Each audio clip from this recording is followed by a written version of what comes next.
नमस्कार. सतीशन ब्लॉगमध्ये आपलं सगळ्यांचं स्वागत. माझ्या मागे जे बघत आहात ते आहे कळसूबाईच्या शिखरावरचं जे मंदिर.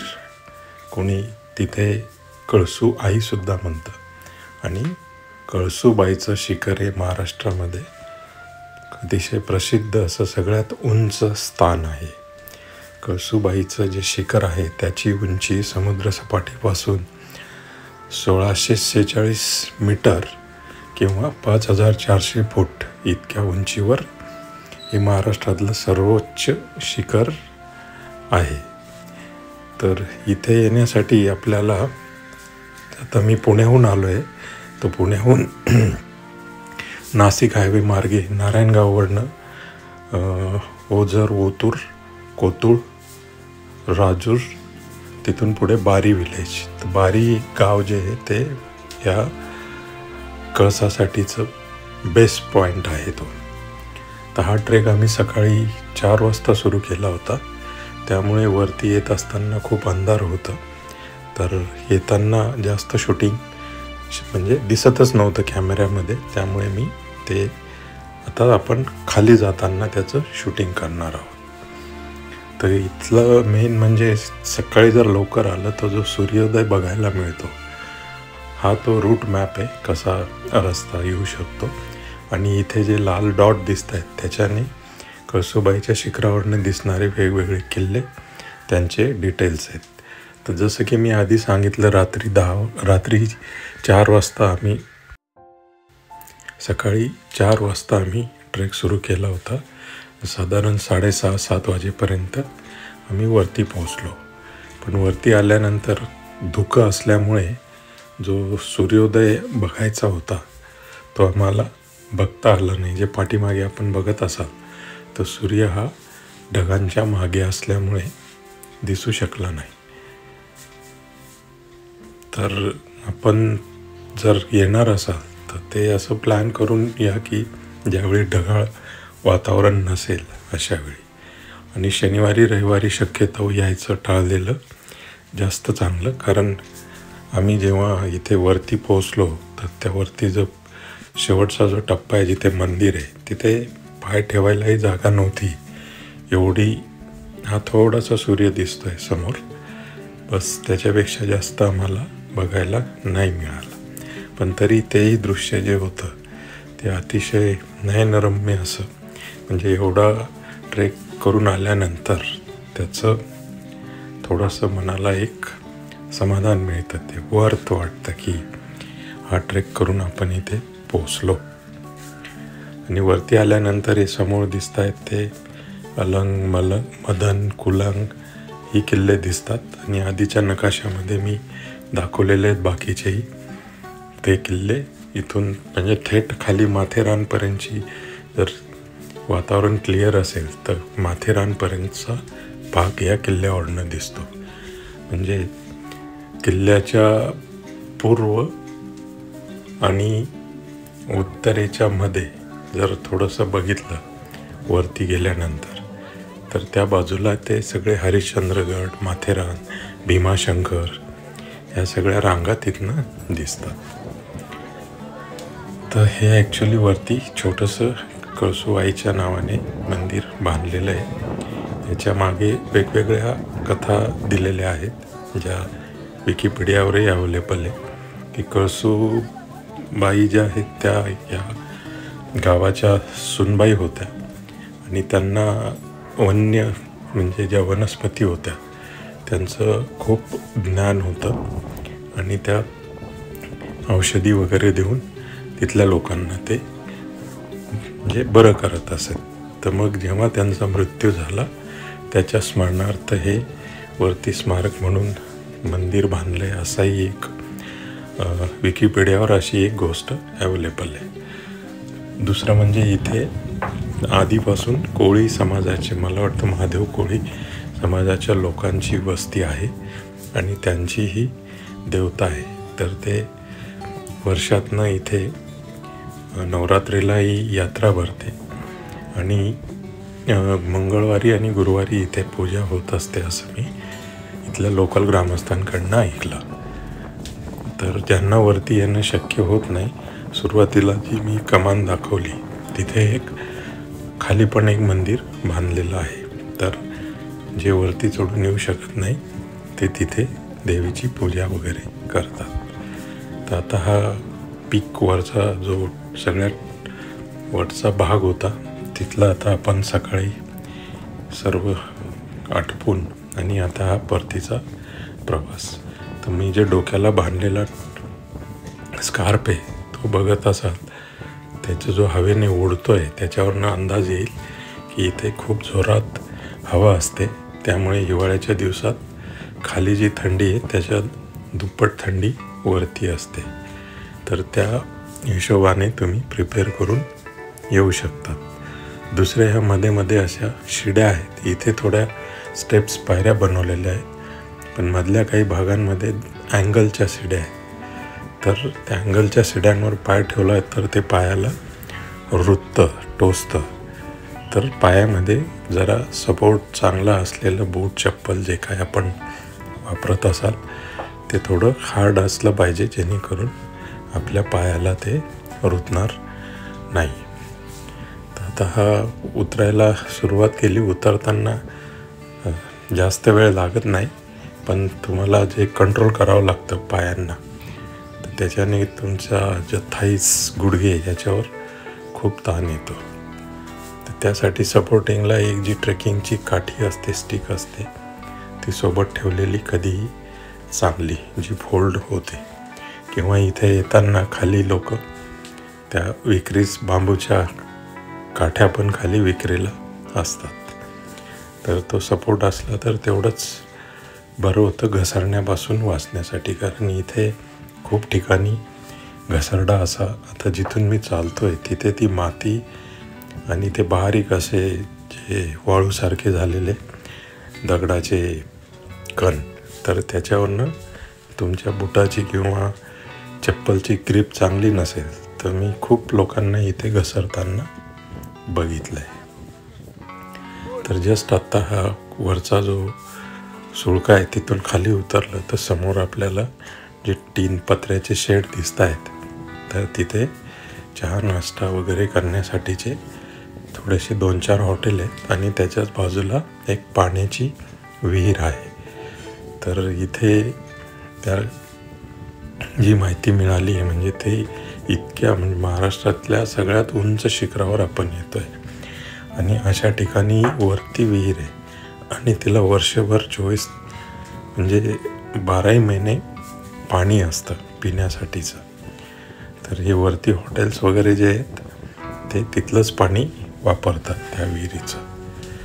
तर ही पण एक निसर्गाची अद्भुत, काय म्हणावं त्याला, चमत्कार म्हणावा लागेल की हे वरचा जो भाग आहे यातलं जे पाणी साचून खाली येतं, तर त्यावेळी ज्यांनी कोणी तो विहीर तिथे खोदली असेल त्यांचं त्यावेळेचं जे ज्ञान आहे त्या गोष्टीला, म्हणजे आज भरपूर विज्ञान सगळं काही आपल्याला इझिली आपण शोध करू शकतो, पण त्या काळात त्यांनी अशा ठिकाणी ती विहीर खोदली आहे की जिथे ह्या वरचा जो काही डोंगर आहे त्याचं सगळं पाणी बरोबर झिरपून तिथे त्या विहिरीत पोचतं.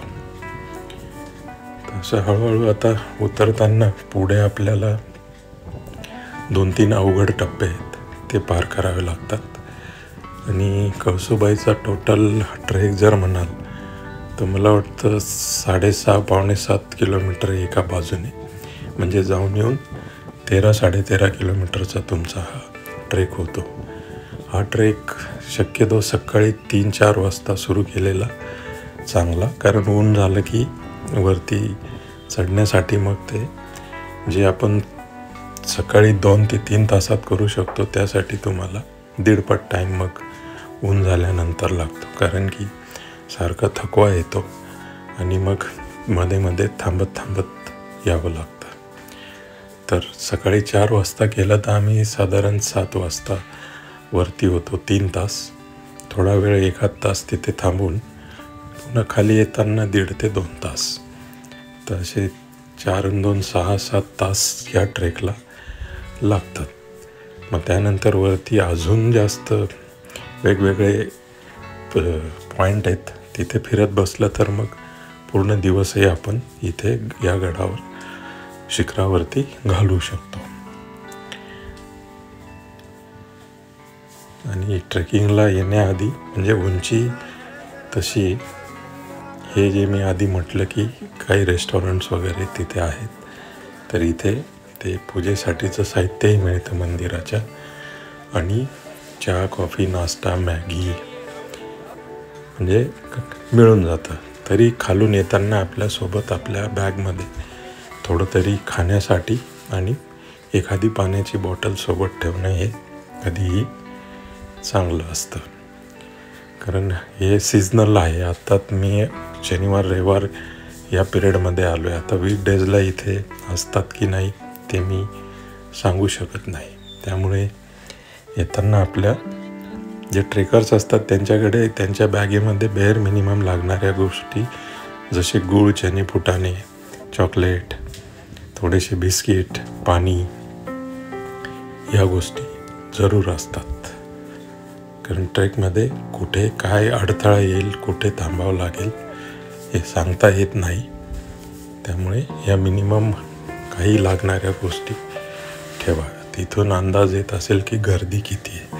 आता त्याची खाली दिसते एकदम, तिथे सिंगल शिडी आहे.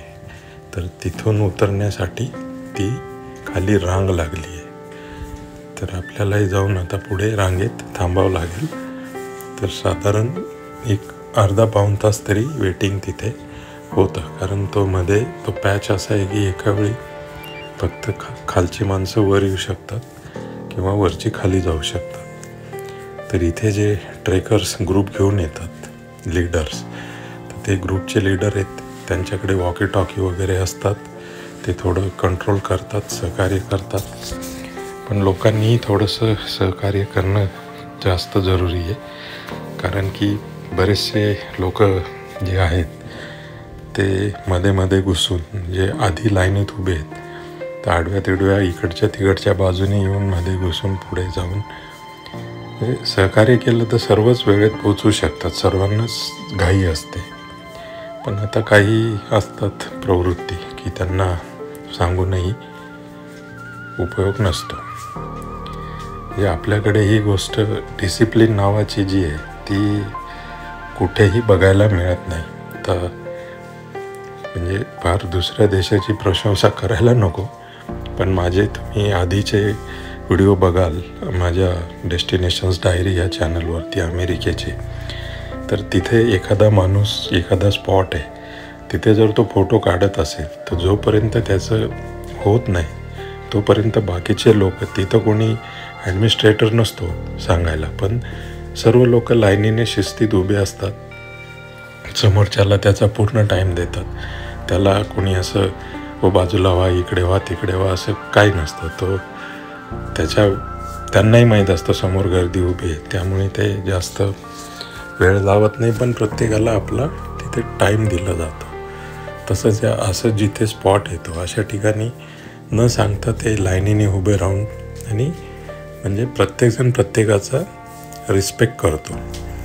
आपल्या इथे ते म्हणजे जेवढे स्पॉट जेवढ्या डेस्टिनेशन्सला मी फिरतो तिथे म्हणजे ते प्रकर्षाने जाणवतं की शिस्त ही जी गोष्ट आहे ते सर्व विसरले आहेत. आणि 2-4 लोकांच्या बेशिस्तपणामुळे जे उरलेले 97, 98, 95% लोक असतात त्याचा त्रास त्यांना भोगावा लागतो.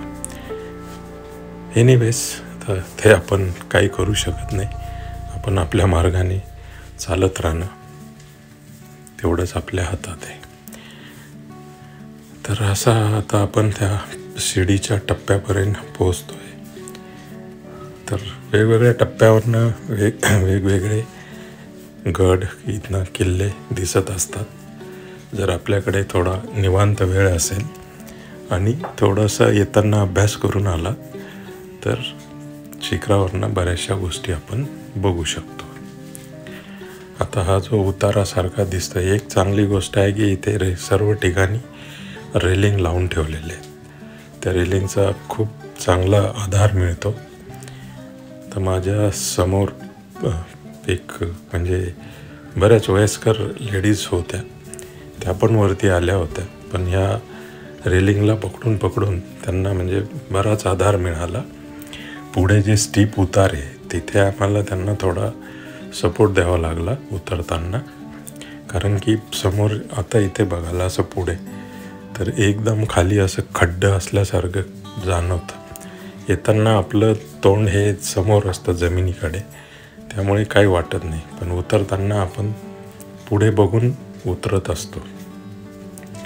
रिव्हर्स उतरायला जमत नाही, कारण गर्दी असते, समोरचा चालणाराही दिसला पाहिजे. तर ही खाली दिसते, ही लाईन आहे जिथून हा एक टप्पा आहे आणि अजून एक लागतो खाली. अशा 2 ठिकाणी थोडंसं जेव्हा गर्दी खूप असते तेव्हा थोडं जाम इथे होत असतं.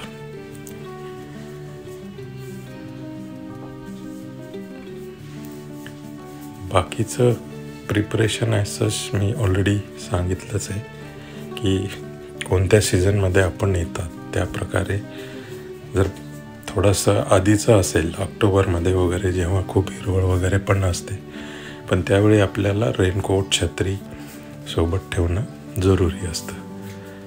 कारण या अशा ठिकाणी पाऊस आला तर आपण म्हणजे हेल्पलेस होतो. त्यामुळे जो रेनकोट असतो तो असलेला कधीही बरा. दुसरी गोष्ट म्हणजे मी जिथेही आता सध्या गड किल्ले माझ्या सेकंड इनिंगमध्ये, आधी कॉलेज टायमाच्या वेळी मी भरपूर ट्रेकिंग केलं आहे, पण आता पुन्हा सेकंड इनिंगमध्ये मी हे सुरुवात केली आहे. तर वरती आल्या म्हणजे जिथे कुठे जात असतो तिथे एक जाणवतं की जी तरुण पिढी आहे त्यांची संख्या खूप जास्त आहे. म्हणजे त्यांच्यामध्ये ही आवड आहे हे बघून या समोर दिसत आहेत म्हाताऱ्या बाई, तर ह्यासुद्धा वर पोचल्या होत्या. पण त्यांना आधार देतात. पुढे काही डिफिकल्ट स्पॉट येतात तर तिथे थोडा खाली घेण्यासाठी आधार द्यावा लागला. तर तरुणांचा जो ट्रेकिंगमधला उत्साह आहे ते बघून आपल्यालाही अजून जास्त उत्साह येतो.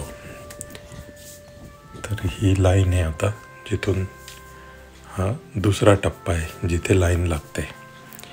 मग बाकी ठिकाणी जो तो आपल्या स्पीडने चालत असतो. एक खाली एक दिसतोय हा प्लॅटू, याच्या थोडं पुढे ती जुनं एक खाली बांधलेलं मंदिर आहे. तिथून ट्रेक सुरू होतं असं म्हणतात. पण त्या स्पॉटपासूनही जे बारी वाडी किंवा बारी गाव जे तिथपर्यंत खाली जायला तिथूनही अर्धा तास लागतो. तर इथे वरती येत असताना असं सारखं वाटतं की हा टप्पा आला की आता संपलं असेल. पुन्हा वर जावं की दुसरा एक शिखर दिसायला लागतं. असं 3 ठिकाणी तो भास होतो. शेवटी 3ऱ्या टप्प्यावरती शेवटचं शिखर हे आपल्याला बघायला मिळतं. हे जे बघाल तुम्ही इथं ॲट अ टाईम एकच माणूस येऊ शकतो. आणि जो शिडींचा जो उतार आहे तो खूप तीव्र असा उतार आहे. आणि त्याला मेनली आता ते काही कारण असणार आहे अँगलमध्ये बनवण्यासाठीचं. तर तो अँगलचा जो कोपरा असतो तो वरच्या बाजूने ठेवला आहे, जो टोचतो कोना. तर ते रिझन बनवणाऱ्यांनाच माहीत असेल. ही दिसत असेल आपल्याला रांग. तर या 2 टप्प्यावरती अर्धा तास थांबावं लागतं, जातानाही आणि येतानाही. जेव्हा विकेंड्स असतात त्यावेळीही एवढी गर्दी असते. एक प्रकारे चांगलंही वाटतं की इतक्या लोकांमध्ये अशा गड किल्ल्यांवरती जाण्याचा हा उत्साह आहे.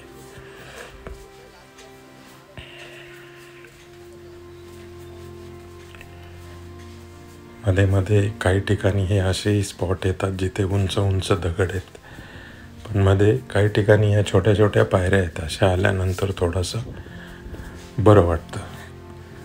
तर म्हणजे सर्व प्रकारचं तुम्हाला इथे कळसूबाई करताना जे सगळ्या प्रकारचे पॉसिबिलिटीज आहेत त्या सर्व गोष्टी इथं बघायला मिळतात. थोडंसं क्लाइम्बिंग पण होतं, थोड्याशा शिड्या पण आहेत, मोठे मोठ्या दगड कोटे त्यांच्यावरनंही जावं लागतं. कुठे कुठे घसरडे खडक आहेत त्याच्यावरनं एकच आहे की घसरायचं नसेल तर पायाला चांगली ग्रीप असलेले पायतन आपल्या पायात असणं खूप जरुरी आहे. एक वेळ काठी नसली तरी हे रेलिंगला पकडून सपोर्ट मिळून जातो. तर हे असे काही ठिकाणी हे अवघड टप्पे येतात की जिथे घसरण पण खूप आहे आणि हे उंच दगड आहेत त्याच्यात कोरलेल्या पायऱ्या आहेत. येताना हा पहिला टप्पा लागतो जिथे सगळ्यात जास्त जाम होतं. तर या पायऱ्यांनंतर मात्र मग अशा लोखंडी शिड्यांचा टप्पा हा संपतो आणि मग या अशा दगडी किंवा चिखलमातीतल्या आपल्याला कडेकपाऱ्यातनं खाली यावं लागतं. मध्ये मध्ये हे असे म्हणजे 5 ते 6 ठिकाणी स्पॉट लागतात जिथे छोटे छोटे हॉटेल्स आहेत आणि ऑब्वियसली तिथे थोडेसे त्यांचे रेट्स जास्त असतात कारण की त्यांना हे सर्व सामान खालून डोक्यावरच आणावं लागतं. तर त्यासाठी त्यांची मेहनत आहे, त्यासाठी त्यांनाही एकट्या माणसाला शक्य नसतं, त्यामुळे त्यांनाही कोणाला तरी पेमेंट करूनच ते वर आणावं लागतं. तर वरती आल्यावर त्यांच्याकडनं थोडंफार काहीतरी घेतलं पाहिजे जेणेकरून तेवढीच त्यांना ती एक एनकरेजमेंट की जेणेकरून दुसरे कोणी येतील ज्यांना ॲक्च्युली गरज असते तर त्यांच्यासाठी स्टॉल ते राहू शकतात. ते मध्ये मध्ये हे असे अवघड टप्पे येतात.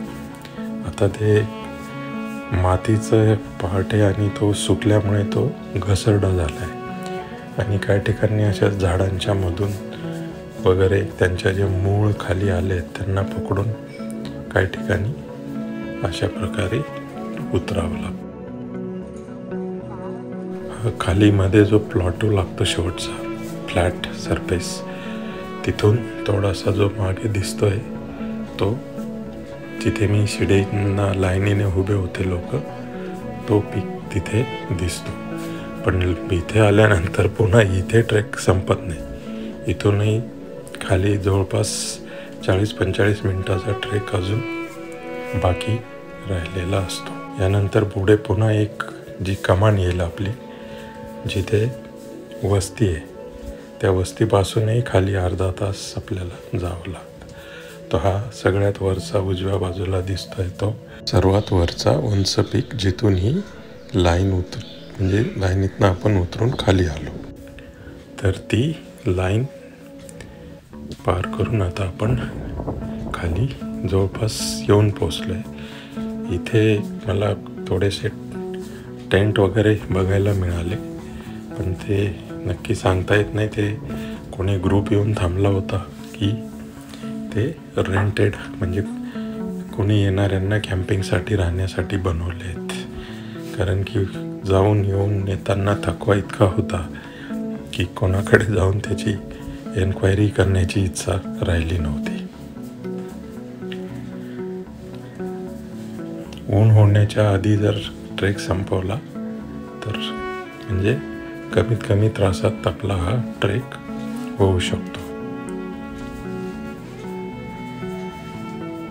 तर या प्लॅटू नंतर पुढे समोर आपली जी कमान आहे जिथे जे एक मंदिर खाली बांधलेलं आहे गावकऱ्यांनी, तर तो भाग येतो आणि तिथे आल्यावर असं आपल्याला वाटतं की इथे ट्रेक संपला असेल पण तो संपत नाही.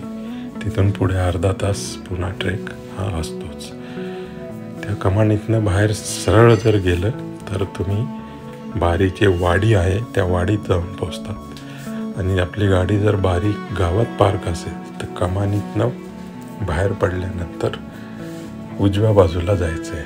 म्हणजे असे 2 रस्ते आहेत बाहेर निघण्यासाठी किंवा वर येण्यासाठी. अल्टिमेटली त्या गावातच आहे, पण गाडी जर कुठे पार्क केली आहे त्याप्रमाणे आपल्याला एक्झिट घ्यायचा असतो, कारण रात्री येताना लक्षात येत नाही आणि मग गावात गेल्यावर पुन्हा पुढे चालायची इच्छा राहत नाही की गाडी शोधत बसण्यासाठी.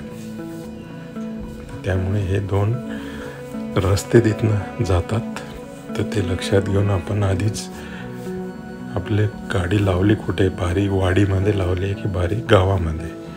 आणि बरेचसे हॉटेल आहेत ते त्यांचे मालक म्हणजे खाडे नाव सांगितलं की ते आपल्याला विचार कोणते खाडे, तर त्यामुळे आपण जिथे पार्क केली आहे तर त्यांचं पूर्ण नाव सांगितलं म्हणजे खाली उतरल्यावर गावातले लोक आपल्याला गाईड करू शकतात, नाहीतर खूप मग शोधत बसावं लागतं. मेन म्हणजे एवढं चालून आल्यानंतर अजून ते चालण्याची इच्छा राहिलेली नसते की पटकन गाडीत जाऊन बसावं, आराम करावा अशी इच्छा असते. तर ही ती वेगवेगळी पिक्स आहेत जी आता आपण वर जाऊन परत आलो आहोत.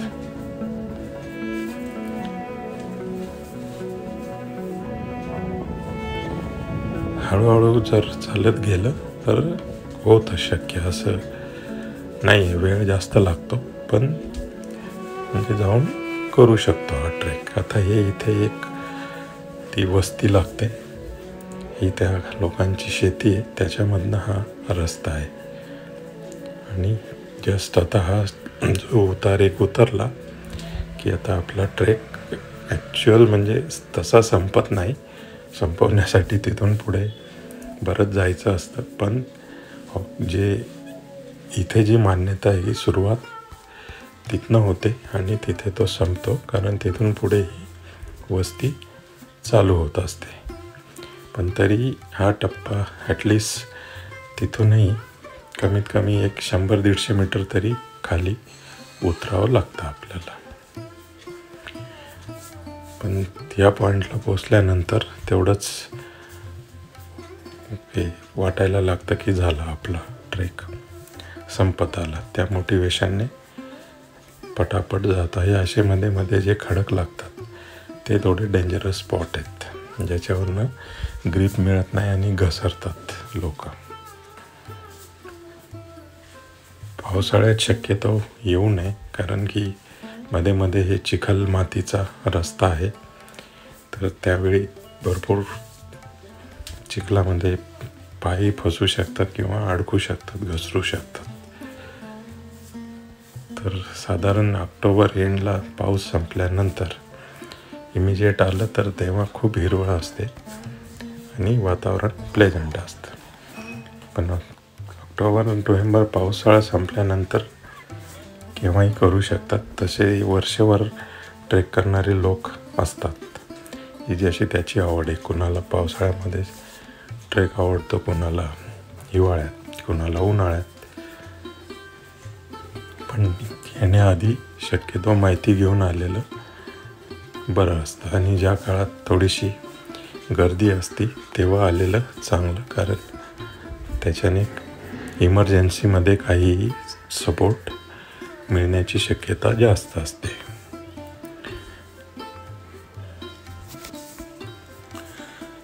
तर एंडपर्यंत आपण ट्रेक बघत राहावं. कॉमेंट्री करण्यासारखं मला वाटतं. आता जे माहिती होती ती सांगून झालेली आहे. आपण माझा व्हिडिओ बघितला त्याबद्दल आपल्या सगळ्यांचे धन्यवाद. व्हिडिओ आवडला असेल तर जरूर लाईक करा, शेअर करा, सबस्क्राईब करा आणि असेच नवीन नवीन ट्रेक बघण्यासाठी पुढील व्हिडिओसाठी सबस्क्राईब करून ठेवून बेल आयकॉन जरूर दाबा. हा तो एंड पॉईंट आहे जिथे ही कमानी आणि त्याच्या उजव्या बाजूला इथे मंदिर आहे की जे वर जाऊ शकत नाहीत, तर ते इथपर्यंतच येतात आणि इथून जी काय त्यांची मान्यता आहे त्या प्रकारे हे आता आपण कमानीतनं बाहेर पडलो, म्हणजे तसा हा ट्रेक संपला आहे. पण इथून पुढे खाली गावात अजून गावात खाली उतरून जाण्यासाठी ॲटलिस्ट 15-20 मिनटं लागतात. दुसरी गोष्ट बघितली असेल, उतरताना सुरू केलं त्यावेळी डोक्यामध्ये टोपी, त्याच्यावरती स्कार्फ, नंतर अंगामध्ये थंडीचं जॅकेट, एवढं सगळं होतं.